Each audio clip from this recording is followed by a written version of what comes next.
नेता राहुल गांधी गुजरात के दौरे पर पहुंचे और अहमदाबाद में आयोजित कार्यकर्ता संवाद कार्यक्रम को संबोधित किया।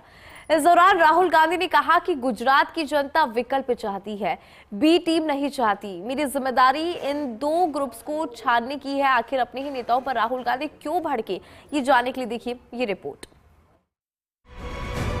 लोकसभा में विपक्ष के नेता और कांग्रेस नेता राहुल गांधी इन दिनों मिशन गुजरात पर है, लेकिन गुजरात में राहुल गांधी अपने ही नेता और कार्यकर्ताओं पर जमकर बरसे और यहां तक कह दिया कि कई नेता बीजेपी से मिले हैं। गुजरात में कांग्रेस की लीडरशिप में दो तरह के लोग हैं, उनमें बंटवारा है। एक है जो जनता के साथ खड़े हैं, जिनके दिल में कांग्रेस की विचारधारा है। दूसरे वे नेता है जो जनता से कटे हुए हैं और दूर बैठते हैं। उनमें से आधे बीजेपी से मिले हुए हैं। गुजरात की जो लीडरशिप है, गुजरात के जो कार्यकर्ता हैं, गुजरात के जो डिस्ट्रिक्ट प्रेसिडेंट्स हैं, ब्लॉक प्रेसिडेंट्स हैं, उसमें दो तरीके के लोग हैं। एक है जो जनता के साथ खड़ा है, जो जनता के लिए लड़ता है, जो जनता की इज्जत करता है और जिसके दिल में कांग्रेस पार्टी की विचारधारा है। और दूसरा है जो जनता से कटा हुआ है, दूर बैठता है, जनता की इज्जत नहीं करता है और उसमें से आधे बीजेपी से मिले हैं।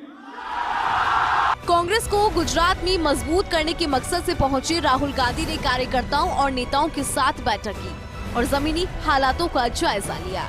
इस दौरान राहुल गांधी ने अहमदाबाद में आयोजित कार्यकर्ता संवाद कार्यक्रम को संबोधित किया और कहा कि गुजरात की जनता विकल्प चाहती है, बी टीम नहीं चाहती है। कांग्रेस में नेताओं की कमी नहीं है, बब्बर शेर है, लेकिन पीछे से चेन लगी है तो वे चेन से बंधे हैं। यहाँ रेस के घोड़ों को बारात में बांध दिया जाता है। अगर हमें सख्त कार्रवाई करनी पड़ी, 10, 15, 20, 30 लोगों को निकालना पड़ा तो निकाल देना चाहिए। बीजेपी के लिए अंदर से काम कर रही हो, चलो जाकर बाहर से काम करो। अगर हमें सख्त कार्रवाई करनी पड़ी, 10, 15, 20, 30, 40 लोगों को निकालना पड़ा, निकाल देना चाहिए। बीजेपी के लिए अंदर से काम कर रहे हो, चलो जाके देखते हैं, बाहर से काम करो। तुम्हारी वहां जगह नहीं बनेगी, बाहर फेंक देंगे तुम्हें।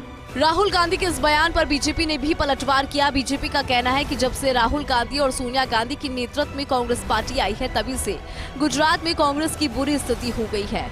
राहुल गांधी वामपंथियों और नक्सलियों का समर्थन करते हैं, मीडिया को गाली देते हैं। अब राहुल गांधी अपनी पार्टी के नेताओं को भी गाली देना शुरू कर चुके हैं। इसीलिए मैं कहता हूं कि राहुल गांधी की बिगड़ती मन स्थिति का नतीजा है। जब से सोनिया जी और राहुल जी का दौर आया है, तब से ही गुजरात में कांग्रेस की स्थिति ज्यादा खराब हुई है। आप अनेक संदिग्ध संस्थाओं से मिले हुए प्रतीत होते हैं। जिस प्रकार के संपर्क निकलकर सामने आते हैं, मुझे लगता है कि आज प्रश्न ये ज्यादा महत्वपूर्ण है कि कांग्रेस पार्टी का सर्वोच्च नेतृत्व किस किस से मिला हुआ है और विदेश में जाकर किस किस से मिलने आता है। कांग्रेस के अंदर की दुर्गति और राहुल गांधी जी की बिगड़ती हुई मनः स्थिति का प्रमाण है। गुजरात के कार्यकर्ता ने ये साबित कर दिया कि अपने नेतृत्व राहुल गांधी पर उनको भरोसा नहीं है और राहुल गांधी ने भी बड़ी मन से कहा। तो अब ये तो राहुल गांधी के लिए है कि नेतृत्व पर ही सवाल है। जब नेतृत्व पर सवाल खड़ा होता है, तभी उनके चाहने वाले, उनके कैडर उनसे अलग होते हैं, विमुख होते हैं और राहुल गांधी ने खुद कहा। बहरहाल गुजरात में कांग्रेस संगठन को मजबूत करने के इरादे से राहुल गांधी जमीन पर उतरे, लेकिन जिस तरह से राहुल गांधी अपनी ही पार्टी के नेताओं पर भड़के, उससे साफ जाहिर है कि गुजरात कांग्रेस में सब कुछ सही नहीं है। ऐसे में सवाल ये कि क्या राहुल गांधी पार्टी के बागी नेताओं को बाहर का रास्ता दिखाएंगे। Bureau report, first India news, Jaipur.